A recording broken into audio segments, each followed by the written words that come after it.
Hey, oh, hey, Tony here with T.L.C. Farming. I am here today to kind of throw some ideas out there for you all. Anybody who's watching my channel isn't necessarily a chicken farmer.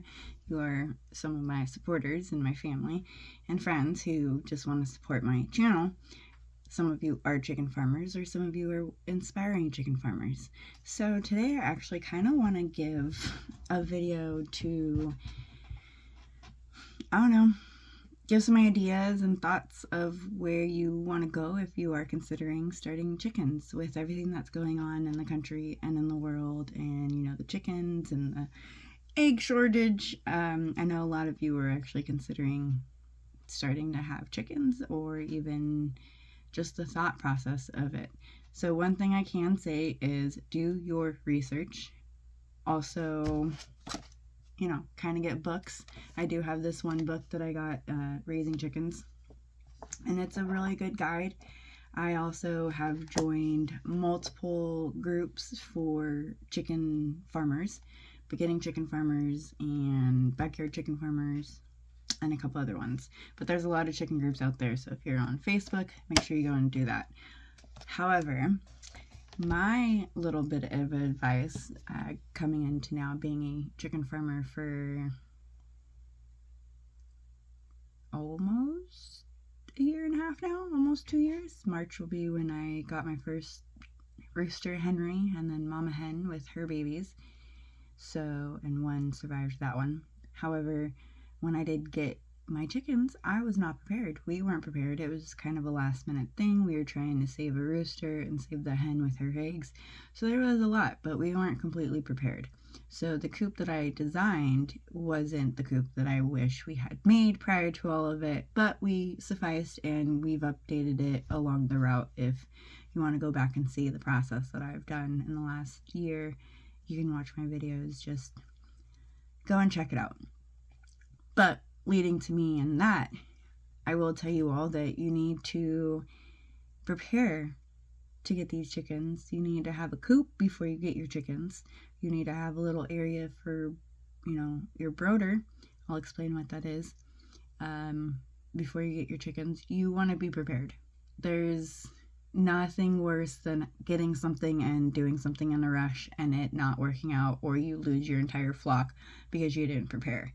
What you need is to research first and foremost. You need to research your area. You need to research the wild animals that are around your area. Do you have bears? Do you have coyotes? Do you have foxes? Do you have hawks? Do you have snakes? Do you have gophers? Do you have rats? Do you have possums?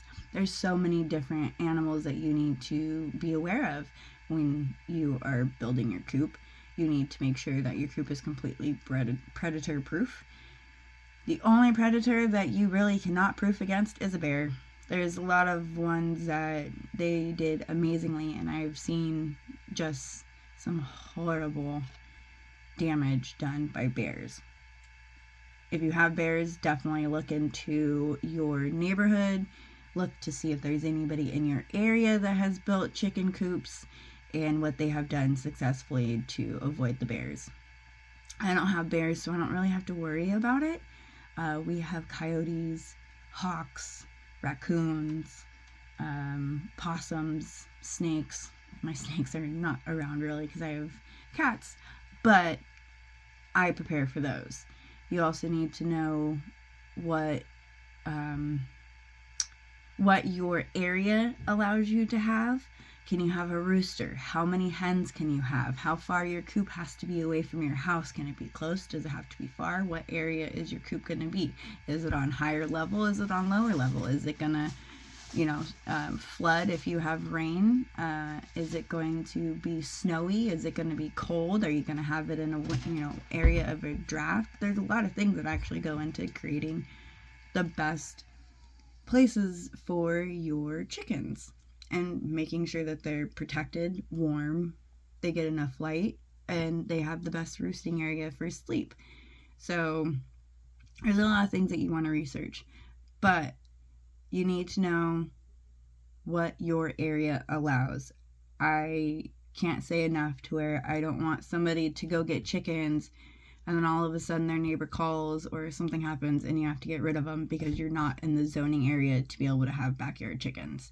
So that is something that you really need to check into. It's super easy to find out. It's not that difficult to go down to your city council or your if you're an HOA. You know, there's many places that you can research to find out. Even just Google your area and it'll tell you the laws and the rules and the regulations that you have.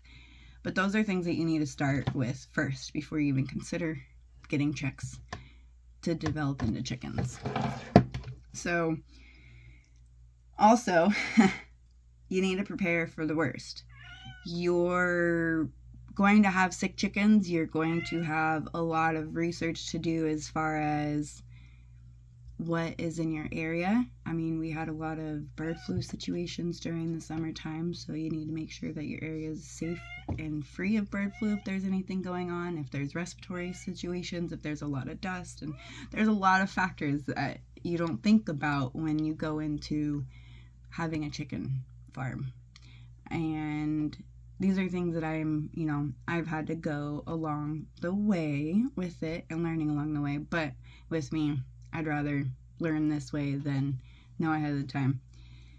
Because for me, I can help other people by my own experiences.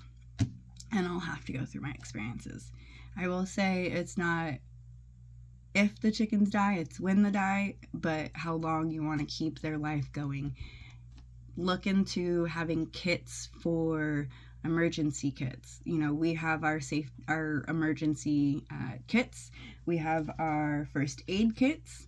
You need to think about that when it comes to chickens, because you can have egg-bound chickens. You can have chickens with lice. You can have respiratory issues with the chickens. Chickens can get sick, but they're not going to show you because they don't want to get killed. They have a very high tolerance, and something that you don't want to dismiss is your chicken might be sick, but they won't have too many signs. You just have to pay attention. So the more you get to know your chickens, the more you get to know the ins and outs of what can be possible, the better you can look out for it when you start having your chicks become hens.